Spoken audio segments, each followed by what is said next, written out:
आज के case studies के इस लेक्चर में बात करेंगे मेंटेनेंस की। यहां पर पत्नी ने झूठा एफिडेविट कोर्ट में दिया और कोर्ट ने पत्नी को 1 पैसा मेंटेनेंस के नाम पर नहीं दिया, पत्नी का मेंटेनेंस ही रिजेक्ट कर दिया।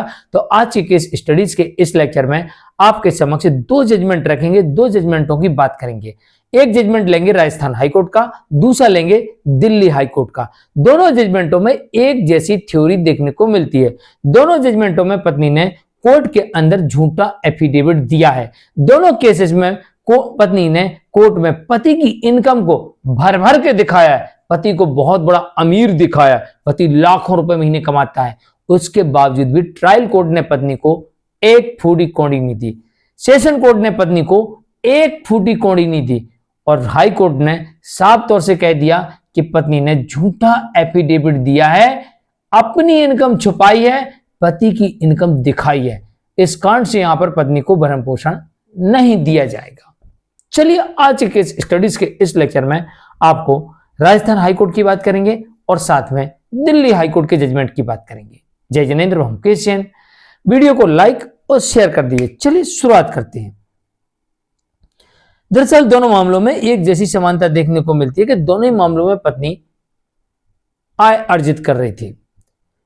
जो राजस्थान हाईकोर्ट का जजमेंट है उसमें यह कहा गया था कि पत्नी एक स्कूल चलाती थी और स्कूल से अच्छी खासी आमदनी प्राप्त करती थी। उसके बावजूद भी अपने पति की इनकम को बढ़ा चढ़ा के, धनाढ़ बता के कोर्ट में झूठा एफिडेविट देके कि मैं कुछ नहीं करती हूं, बेरोजगार हूं, और मेंटेनेंस लेने का प्रयास किया और ट्रायल कोर्ट ने पत्नी के मेंटेनेंस को रिजेक्ट कर दिया और फिर पत्नी सेशन में जाती है, सेशन भी रिजेक्ट कर देती है और फिर पत्नी हाई कोर्ट पहुंचती है और राजस्थान हाईकोर्ट यहां पर पत्नी के मेंटेनेंस के अपील को डिसमिस कर देती है और साफ तौर से कहती है कि पत्नी कमा रही है, पत्नी अपनी इनकम छुपा रही है और पति की इनकम को बढ़ा चढ़ा के बता रही है, झूठा एफिडेविट कोर्ट में प्रस्तुत कर रही है। इस कारण से ऐसी पत्नी भरण पोषण पाने की हकदार नहीं है। यहां तक कोर्ट ने कह दिया कि पत्नी भरण पोषण मांगने तक की हकदार नहीं है।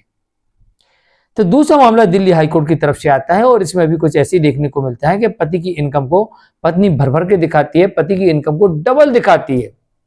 यहां पर पति एक सरकारी कर्मचारी है और 55,000 रुपए महीने कमाता है, लेकिन पत्नी कहती है कि पति 55,000 रुपए महीने कमाता है जो कि सरकारी कर्मचारी है। इसके अलावा 58,000 रुपए एग्रीकल्चर लैंड से भी कमाता है, जो कृषि की भूमि है उससे भी उसके पास में 58,000 रुपए आते हैं और 55,000 रुपए उसकी सैलरी से आते हैं।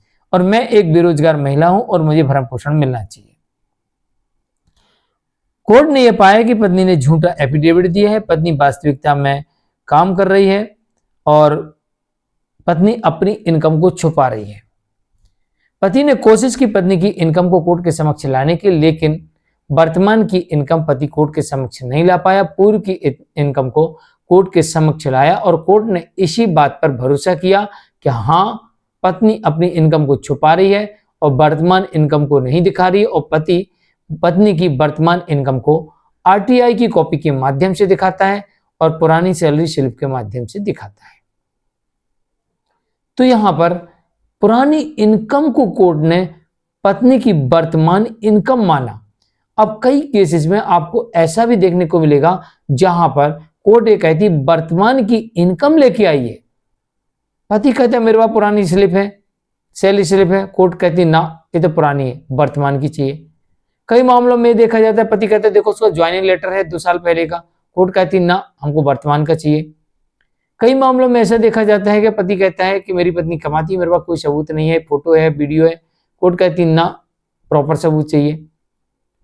इस मामले में भी ऐसी देखा गया कि पति के पास में पत्नी की सैलरी स्लिप पुरानी थी जिसे उसने प्रस्तुत किया था। हाँ, कई मामलों में यह भी देखा गया कि इनकम टैक्स रिटर्न कॉपी को कोर्ट ने सबूत नहीं माना, लेकिन इस केस में इनकम टैक्स रिटर्न कॉपी को कोर्ट ने सबूत माना। आप भी अपनी पत्नी की, अपने पति की इनकम टैक्स की रिटर्न कॉपी को आप इनकम टैक्स डिपार्टमेंट से आरटीआई के माध्यम से मांग सकते हैं। अगर आपकी पत्नी या पति का बिजनेस है तो आप सेल टैक्स डिपार्टमेंट से भी आरटीआई के माध्यम से उनके टर्नओवर की जानकारी मांग सकते हैं। अगर आपका पति या पत्नी प्राइवेट या सरकारी किसी भी सेक्टर में जॉब करता है तो अब आरटीआई के माध्यम से भी वहां से उनकी प्रोविडेंट फंड और सैलरी की जानकारी मांग सकती है, और ये आपको जानकारी 100% मिल सकती है। और इसी जानकारी को कोर्ट प्रेजेंट की जानकारी मानती है और इसी आधार पर निर्णय देती है। तो आप आरटीआई लगाइए, जानकारी मांगिए। इस मामले में पति ऐसा कुछ नहीं कर पाया, पुरानी आरटीआई कॉपी और सैलरी स्लिप कोर्ट को दिखाई और कोर्ट ने इसे सबूत माना, क्योंकि इस मामले में पत्नी ने यह कहा कि मैं तो दूसरी जगह जॉब कर रही हूं, मेरी अस्थायी जॉब है और मैं इस वक्त 10,000 रुपये महीने कमा रही हूं। बस पत्नी यहीं पे फंस गई। कोर्ट ने कहा कि अगर आप 10,000 रुपये महीने कमा रही हो तो मुझे उसका प्रूफ ला के दो। पत्नी ने नहीं दिया। कोर्ट ने कहा कि आप कह रही हैं कि मुझे वहां से निकाल दिया गया, तो आपने रिजाइन किया हो या निकाल दिया गया हो, उसका रिजाइन लेटर लेके आओ। पत्नी वो नहीं दे पाई और इसी वजह से पत्नी शक के दायरे में आ गई और कोर्ट ने कहा कि पत्नी अपनी इनकम को छुपा रही है और पति की इनकम को बढ़ा चढ़ा के बता रही है। कोर्ट में झूठा एफिडेविट देके मेंटेनेंस लेने का भरसक प्रयास कर रही है। इस कारण से ऐसी पत्नी को भरण पोषण मांगने का हक ही नहीं है और ट्रायल कोर्ट ने पत्नी को मेंटेनेंस नहीं दिया। पत्नी भागी भागी दिल्ली हाईकोर्ट पहुंचती है और दिल्ली हाईकोर्ट ने भी इस मामले में पत्नी को भरण पोषण नहीं दिया, जैसे उस मामले में राजस्थान हाईकोर्ट ने भी पत्नी को भरण पोषण नहीं दिया था। जानकारी कैसी लगी कमेंट में जरूर लिखिए, वीडियो को लाइक शेयर कर दीजिए। आज के लिए इतना ही। मैं मुकेश जैन, नमस्कार।